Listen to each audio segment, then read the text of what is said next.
Tokolasy tokovavy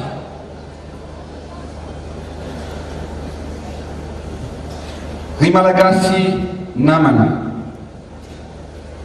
rehaka ny antsonareo toa ny tompon-kaponga miredina ao anatiko ka mandona ny foko voaraiko nitsodraninareo avy aminareo ray aman-dreny rehetra ary nitsodrano zava-mahery koa ity aho manolona nareo androany e malaza nareo aho fa hipetraka ho vaholana ho an'ny Madagasikara hitondra vaholana ho an'ny firenena amerina ho fanantenana fa tsy hitondra fahantrana mba ampiverina indray ny fitiavan-tanindrazana ao ambonitsika tsirairay avy efa tonga firenena nandritran'ny 5 taona koa tsy voninahitra tsy tombontsoa manokana fa te hitondra fampandrosoana amerina Madagasikara amin'ny toerana misy azy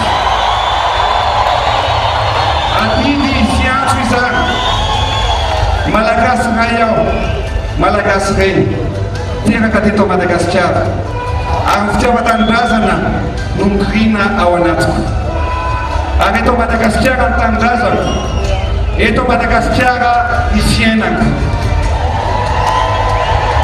ny fiainako manontolo dia atondro amin'ny firenena ary ataoko ny ezaka rehetra izay tratrony ny haiko ampandrosoana any Madagasikara malalatsika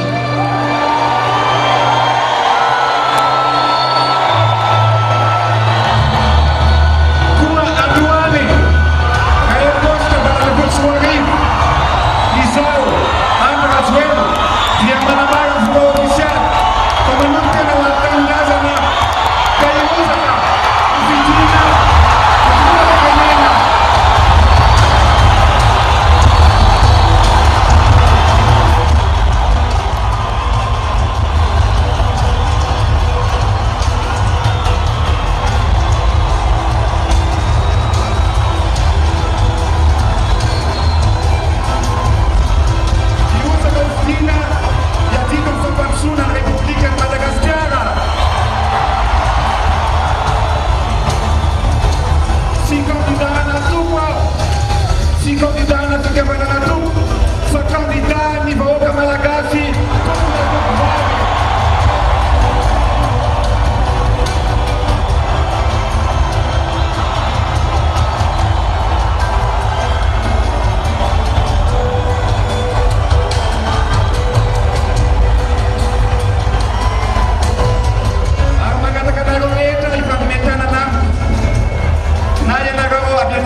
Madagasikara no zarentsika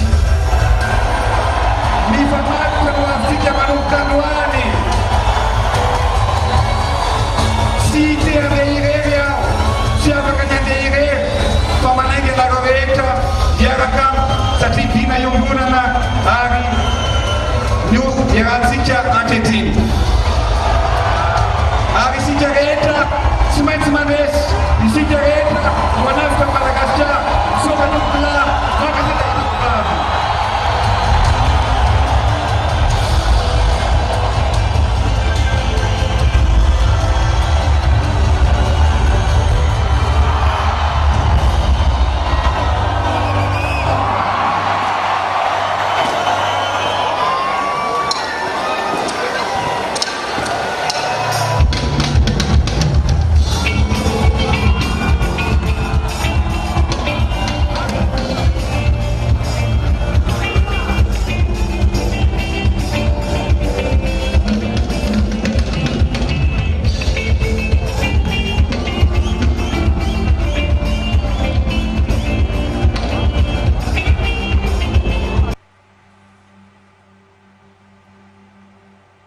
teraka ny 3 Mey 1770 teto Antananarivo Andriamatoa Andry Rajoelina manambady ary mananjanaka telo mianadahy 1770 vao 13 taona monja izy dia efa namiratra teo amin'ny taranja ayady karate.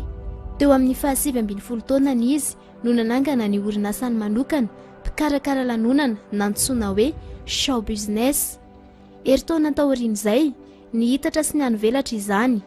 Ny ainga ny hetsika ara-pampisehoana goavana no karakarainy izay niarahany tamin'ireo mpanakanto malagasy vahiny. Hetsika nantsoina hoe lève. Nanodidina ny 5 alina eo hatrany ny mpankafy ity hetsika ity isan-taona. Nananaviana sy tanjona lavitrezaka izy teo amin'ny fiainany. Ny taona 790 niforona ny orinasany Injet, orinasa antserasera mifototra tamin'ny fanaovana asa ampirity anireny dokam-barotra hitansika amin'ny takela-by ireny. Ny Injet raha teo no orinasa nampiditra voalohany ny teknôlôjia avolenta teo amin'ny fanaovana ampirity teto Madagasikara. Efa nahazo mari-pakasitrahana tamin'ny gazety boky Eco Austral Andriamatoa Andry Rajoelina ny taona 2000 na ny manager de l'année par le magazine l'Eco Austral. Eritaona taoriny nandrenany tokantrano niaraka tamin'ny Ramatoa Andry Rajoelina ny taona 2000 nitsangana ihany koa ny orinasa Doma Pub, orinasa antserasera mitovy tamin'ny Injet ihany koa. Niroborobo fatratra ny tsena ny dokam-barotra tamin'ny taona 2000. Nanindry mafy anefa ny fitondrana ravalomanana marika tamin'izany fotoana izany fa tsy maintsy asiana ny dokam-barotra amin'ny alalan'ny jiro. Anisan'ny nametraka ny LED tamin'ireo kion-dalana goavana teto an-drenivohitra ny orinasan'Andriamatoa Andry Rajoelina. Nisy ny fananana ny karakarain'ny banky frantsay BN Crédit Lyonnais voaositra ho tanora voalohany mpandraharaha mendrika na meilleur jeune entrepreneur à Madagascar Andriamatoa Andry Rajoelina ny taona 3 ny volana May 7 Novidin'Andriamatoa Andry Rajoelina mivady ny radio télévision ravinala izay novaina ho Viva TV sy Viva Radio. Nampita ny feo sy ny sary voalohany ny Viva ny 17 May 7 ny 3 Novambra 20 nirotsaka ho fidina ho ben'ny tanàna n'Antananarivo renivohitra ity mpandraharaha tanora ity. Ny fikambanana tanora malagasy vonona no nanohana azy. Ny 12 Desambra 20 lany ho ben'ny tanàna ny tenany. No mitsanina tamin'ny Isambato 17 faingo 2 isanjato ny antokotiko Madagasikara izay nanana ny tanjany tamin'izay fotoana izay. Ny sedra fingapingana sy antsojay ny fitantanany ity renivohitra ity satria ny foanan'ny fitondrana ravalomanana ny fanampiana ho an'ny komuna Antananarivo renivohitra ary nampidinina ny tovy sikajy tamin'ireo komuna ambanivohitra. Nesorona tsy ho teo ambany fitantana ny komuna ny Samva izay misahana ny fanadiovana ny tanàna n'Antananarivo renivohitra araka ny baikony ny filoha tamin'izany dia Andriamatoa marika ravalomanana. Nanomboka tamin'ny tantana ny renivohitra no efa nikatsaka vahaolana ho an'ny vahoaka Andriamatoa Andry Rajoelina. Nizotra araka ny tokony ho izy ihany ny fitantanany no niezaka nataony niaraka tamin'ireo mpiara-miasa aminy. Natao antsojay Andriamatoa Andry Rajoelina sy ireo mpandraharahara toe-karena nanomboka ny volana Novambra 20 nirahina ny vahoaka n'Antananarivo ka nanao hetsika goavana ny volana Desambra 20 nito zany ary lasa hetsy vahoaka noho ny orana ara-tsosialy sy ara-toe-karena no sadraina teto Madagasikara. Niaro ny tombotsoa manokany sy ny orinasa ny mpitondra fa tsy nitsinjo ny vahoaka.